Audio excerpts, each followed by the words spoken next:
Hello and welcome to week 6. This week we have a paper due and 2 chapters to cover.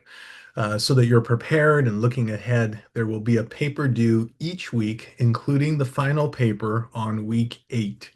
So please use some good time management and plan ahead as it seems to be getting a little bit busy here as we get towards the end. In regards to the paper for week 6, there are 50 points maximum. And the purpose of this assignment is to develop an incentives and rewards program for your current organization. If you're not currently employed, that's okay. You can use your most recent or past employer. With this paper, it is going to be 3 to 5 pages, APA formatted, and it should include a reference page. This is going to be the third section of your final project.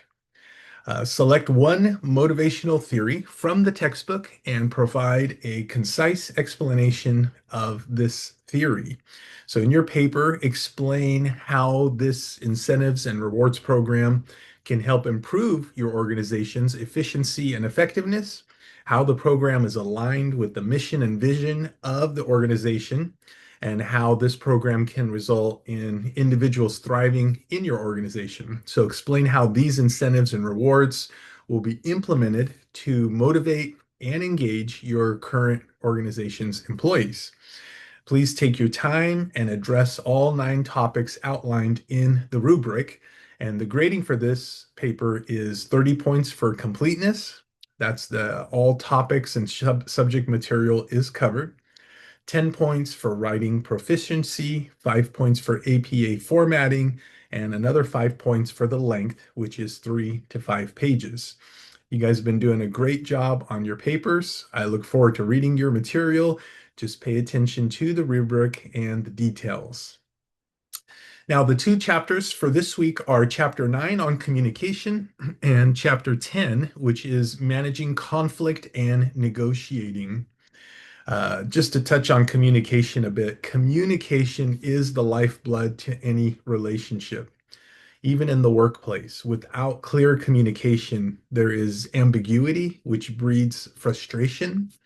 In this new world of texting, it just seems easy to simply send a text message.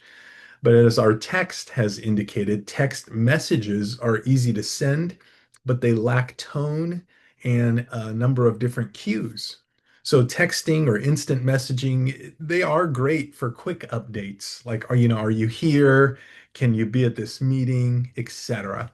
However, instant messaging is not a good idea when discussing a task and or if you need to offer correction, especially.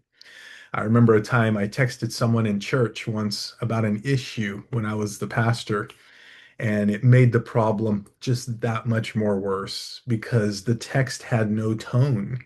And he thought I was mad at him, but I just wanted to make him aware of a situation. And so texting should be reserved for small talk. Unless people add a bunch of emojis and extra information, it's really hard to understand what tone is, and it can be miscommunicated. I had an assistant a few years ago, and she was about 20 years old. She was fairly young, and she was a fantastic, one of my best assistants. She could complete everything I asked her to do. But if I asked her to call someone, she would get instant anxiety. She would ask me if it was okay to email them. And I would say, no, this one needs a phone call. And it took her a few months working through this anxiety of calling people and talking to them rather than just emailing or texting. If this is you, begin now by calling people and working to overcome this fear. Because in your career, there's going to be times when an email or text is just not going to be sufficient. It's going to be much better to get on the phone and explain what you're wanting to share. Another interesting point of communication I read in John Maxwell's book that 90% of inmates in a jail had a hard time expressing and communicating how they feel. 90%. I thought that study was interesting, that frustration for not being able to communicate can lead to crime. And so these people just did not know really how to communicate and they resorted to violence. Here are some benefits to good communication. 20 minutes a day in true communication with your partner. If you have a boyfriend, girlfriend, husband, wife, it decreases your chance of a divorce greatly. So just 20 minutes of true communication. My wife and I like to do that at the end of the day. We'll go for a walk, about a mile and a half or so. And within that 30 minutes, we just talk about our day, whatever came up. Intimate conversation increases a man's chance of staying healthy up to 500%. Good communication reduces heart failure and major illness, and it helps increase the immune system. So there's so many benefits to good communication. So as you read through the chapter, ask yourself how you can communicate better and what are some challenges you have to good communication. In chapter 10, it talks about managing conflict and negotiating. It's important to know that every relationship has conflict, every single one. Doesn't matter if you're a pastor, a millionaire, just an average Joe, a student. Every relationship has conflict that needs to be worked through. That's because we all think different, and that's because we all have a different perception sometimes of what we see. And so every relationship at some point will encounter conflict. This includes your relationships at work and with your coworkers and your supervisor.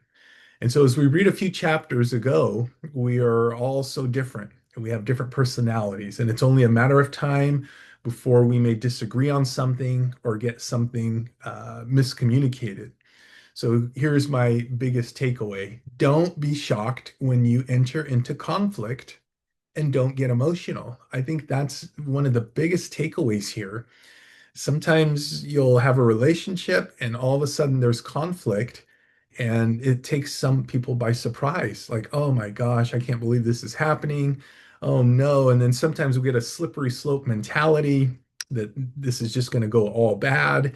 No, it's not the case. At some point, you'll always have conflict, misunderstanding, and you'll have to work through it.